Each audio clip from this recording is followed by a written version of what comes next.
Hello, my name's Sarah and we're going to press some flowers and other bits of natural stuff that we find around here. The only things we're going to need are a pair of scissors from the kitchen and a jug. So let's go and see what we can find.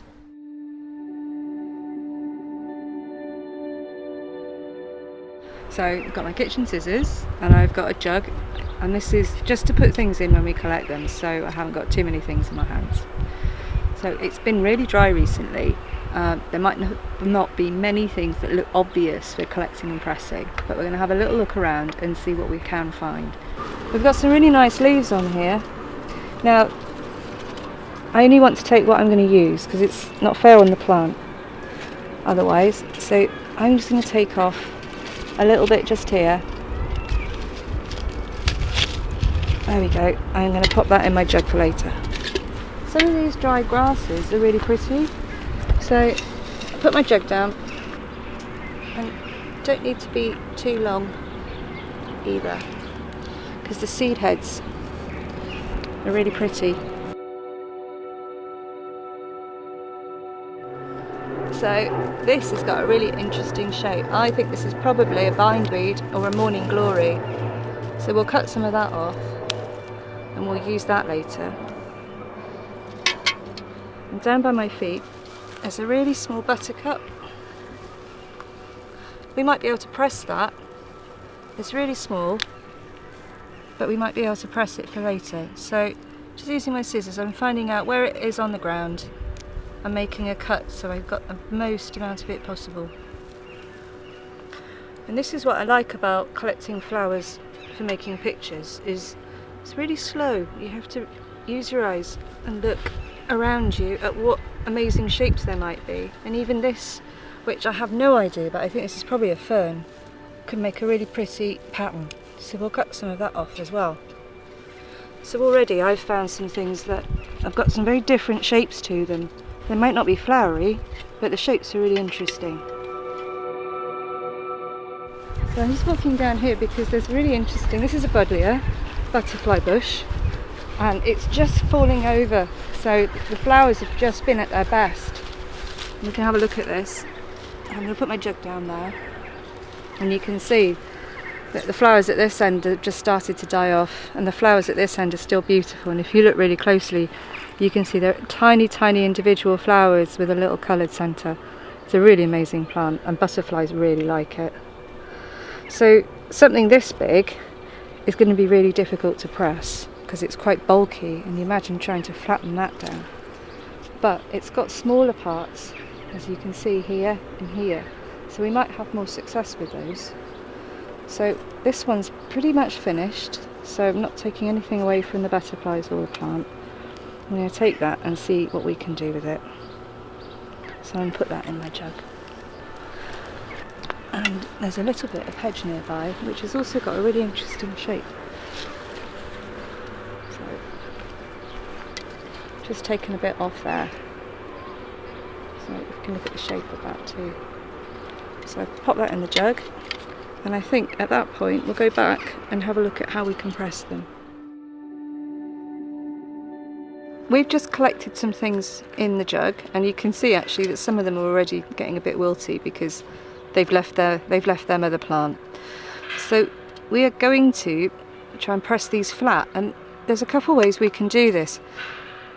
Some of you may have seen an object like this before. This is a really small flower press, and all it is 2 bits of wood and 4 bolts and some wing nuts with some cardboard inside, and I put some tissue paper in there as well. So we'll have a look at that in a minute in more detail, but you don't need one of these to press flowers. All you need is a heavy book. And the reason you need a heavy book is that if you put stuff in on one side, you can turn the book over and the weight of the book will press things flat. And a great place to find heavy books is a charity or second-hand shop, actually. I happen to have one here that is all about wildlife.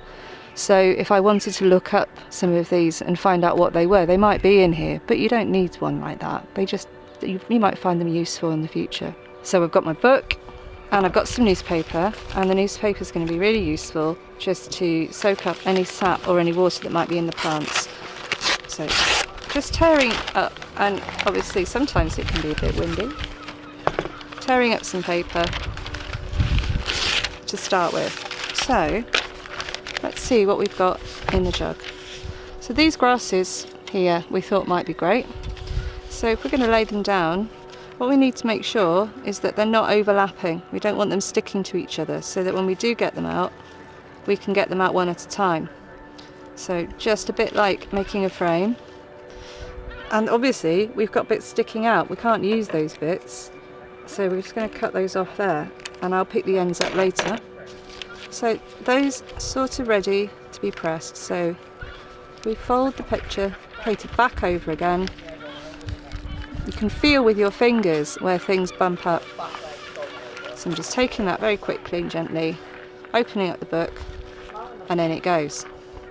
So that was quite straightforward. Let's see what happens with something else. So again, got a piece of paper. Let's see what we've got in here. So this bindweed, as you can see, the leaves are starting to crinkle up. And if we're making a picture out of them, do we want the whole vine all as one piece, or do we just want some of the leaves? Well, I think today I just want some of the leaves. So I'm going to pick 3 off like that, move that out of the way, and then put them upside down, gently. So they'll stay a little bit flatter like that. There's that one. The stalks are going to go down, and you can see what happens when you press the stalks down. It does move the leaf around, but some of this is just about seeing what happens when you do things. So let's pop that like that, hold it carefully together, open up the book, there we go. So that's, we could go through the whole jug together and find putting all of these things in as flat as we can. If there's something that's a bit bulky, it's good to cut it in half so it sits flat, and for that, standard knife and fork helps you get something in position and just split it down the middle. But always make sure you're cutting so you've got something underneath, so you're not cutting into anything else. So I'm now going to pop something in the smaller press, so we don't need newspaper for this. So what you'll see when I open this up, this is a tiny bit of fiddle here.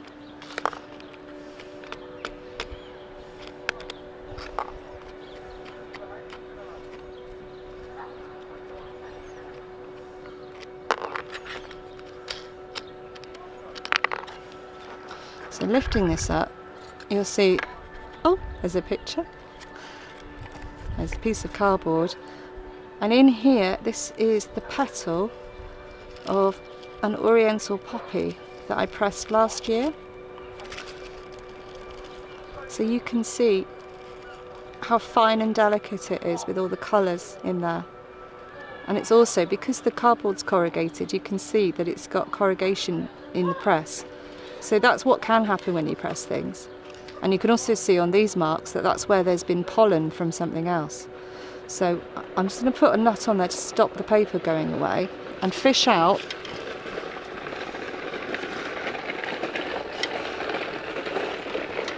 the buttercup that we picked.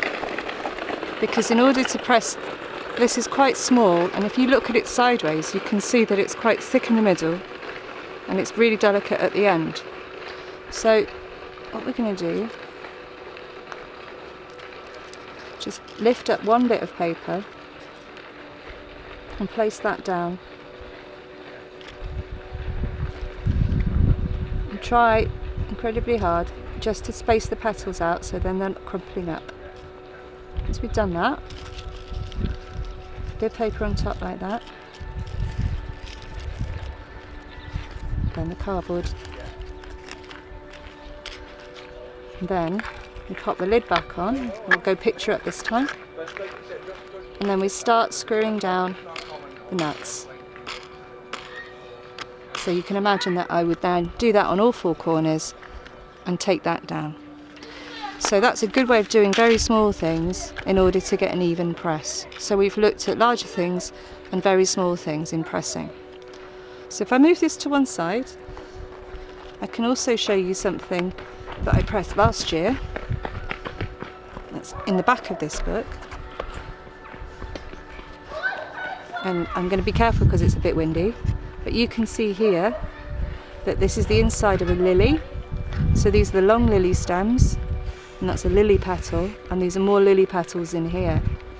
And there are things that we can do with these now that they're pressed. So we could either make them and stick them into an arrangement on a piece of paper that they could become something else, or we can use them in making a sun picture.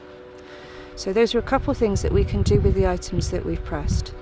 So I'm going to fold this back up now and close the book so they don't blow away.